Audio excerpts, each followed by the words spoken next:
Hi, katzcradul here. I want to say thank you to all of you who send me news articles that you think I would be interested in, especially those concerning GMO crops and articles having to do with Monsanto. I appreciate it more than I can say. I stay on top of most of what's going on, but occasionally something slips past me, like this article that one of my subscribers sent me. It was originally published May 30th in Organic Consumers Association News Report, but was reprinted Thursday, June 14th in Nation of Change. And my subscriber said that this is being posted on Baker Creek Seed Company's webpage, which I'm thrilled about. And the article is entitled, "First Super Weeds, Now Super Insects, Thanks to Monsanto." I want to read a little bit of it to you, and I'll post the link below so that you can read it in its entirety. A new generation of insect larvae is eating the roots of genetically engineered corn intended to be resistant to such pests. The failure of Monsanto's genetically modified Bt corn could be the most serious threat ever to a genetically modified crop in the U.S. So, the corn that was supposed to be resistant to bugs has now produced this super bug that's eating the corn anyway. Goes on, and the economic impact could be huge. Billions of dollars are at stake, as Bt corn accounts for 65% of all corn grown in the U.S., and most of the statistics I read indicated that it's much higher than that. The strain of corn engineered to kill the larvae of beetles, such as corn rootworm, contains a gene copied from an insect-killing bacterium called Bacillus thuringiensis, and if you follow my channel much, you know that that's Bt.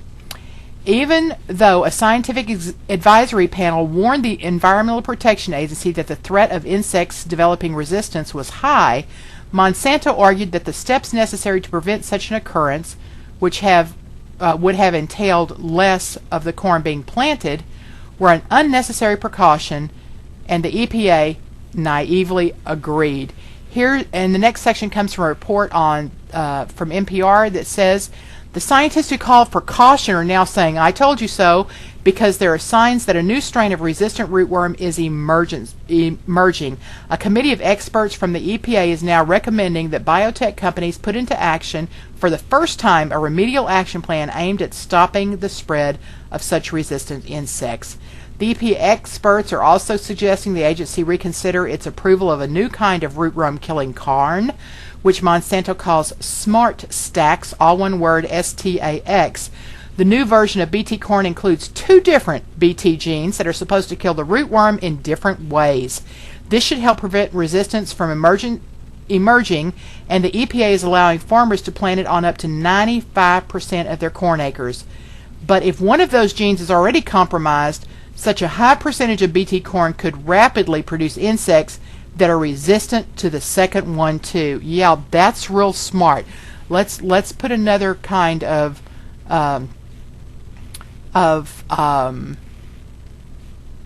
chemical out there, pesticide being produced in the corn itself that's supposed to kill the bug, and let's just develop more of those resistant bugs. This is scary stuff, folks. Then there could be little doubt that genetically engineered corn crops are the most dangerous aspect of modern culture. Not only are we seeing a rapid emergence of super weeds, those that are resistant to glyphosate, which we commonly know as Roundup Ready, we also have evidence of emergency Bt-resistant insects. Add to that the emergence of a brand new organism capable of producing disease and infertility in both plants and animals, and a wide variety of evidence showing harm to human health, and the only reasonable expectation one can glean is that humanity as a whole is being seriously threatened by this foolhardy technology. Yup, we already knew that. Bt corn is a failure. It is equipped with a gene, the Bt gene, which produces Bt toxin. It's a pesticide that breaks open the stomach of certain insects and kills them. The pesticide-producing corn entered the food supply in the late 1990s. Horror stories have been piling up. Let's go on down in the article. And this is what I have known all along. It's so satisfying to read it here. My instinct and my gut told me that this was true, and now they're saying it. Monsanto and the EPA swore that the genetically engineered corn would only harm insects. The Bt toxin produced inside the plant would be completely destroyed in the human digestive system and would not have any impact at all on consumers, they claimed. Alas, they've been proven wrong on that account as well, because not only is Bt corn producing resistant superpests, researchers have also found that the Bt toxin can indeed wreak havoc on human health. Thank you very much. It's found in people's blood, and it goes and talks about some Canadian women they studied, and it's in 93% of the pregnant women they tested, 80% of the umbilical cords of the babies they tested, and 67% of the non-pregnant women had Bt in their blood. I can only imagine what it's like here in the U.S. The study authors speculate that the Bt toxin was likely consumed in the normal diet of the Canadian middle class, which makes sense when you consider that genetically engineered corn is present in the vast majority of all processed foods and drinks in the form of high fructose corn syrup. Not to mention which, even if you ate a diet free of unprocessed foods and ate what you thought to be good, healthy, lean red meat, it's in the meat as well, because those animals have been fed Bt corn. It's very difficult to get away from. These shocking results raise the frightening possibility that eating Bt corn might actually turn your intestinal flora into a sort of living pesticide factory, essentially manufacturing Bt toxin from within your digestive system on a continuing basis. If this hypothesis is correct, then it's also possible that the Bt toxin might damage the integrity of your digestive tract in the same way it damages insects. Is that a possibility? Sure. Remember, the toxin actually ruptures the stomach of insects, causing them to die. The biotech industry has insisted that the Bt toxin doesn't bind or interact with the intestinal wall of mammals, which would include us. But again, there are peer-reviewed, published research showing that Bt toxin does bind with mouse small intestines and with intestinal tissues from rhesus monkeys. We're not that far removed from the other critters that we inhabit this planet with. If it's doing it to them, you can pretty much be sure it's doing it to us. It's also linked to autoimmune disease, and it lists some of them: gastrointestinal problems, autoimmune disease, food allergies, childhood learning disorders. I have talked about this so many times. Remember when I've talked about the link that I think we're seeing in autism, and also all these food allergies when we're talking about the proliferation of lactose intolerance and also celiac disease? You didn't used to hear of those, very, very seldom, and now everybody talks about them. Everybody's having problems with their digestive system and autoimmune system.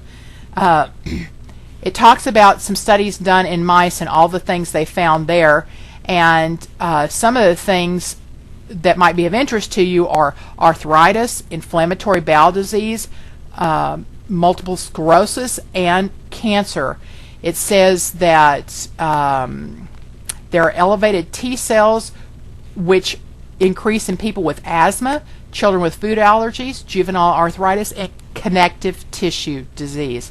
It goes on and on. It talks about topical versus internal toxins, and what they're saying here is that it's not like an apple that you can peel and take the pesticide off of it and then eat the rest of the apple, which is relatively safe. This Bt runs throughout the food. There is no washing it off. You're eating it. It's going into your gut, and it's proliferating there. I'll let you go on and read the rest of this. It's just staggering. It lists the main crops that are GM, which are soy, sugar from sugar beets, corn, papaya, cottonseed, zucchini, crookneck squash, and canola oil. Let me see if there's anything else here we need to talk about. It talks about mandatory labeling, what we can do, and how the state of California is requiring mandatory label on Coke and Pepsi because of some products they've put in that recently, mainly a caramel colorant that goes in it. But there are things we can do, and it lists ways for you to do those things.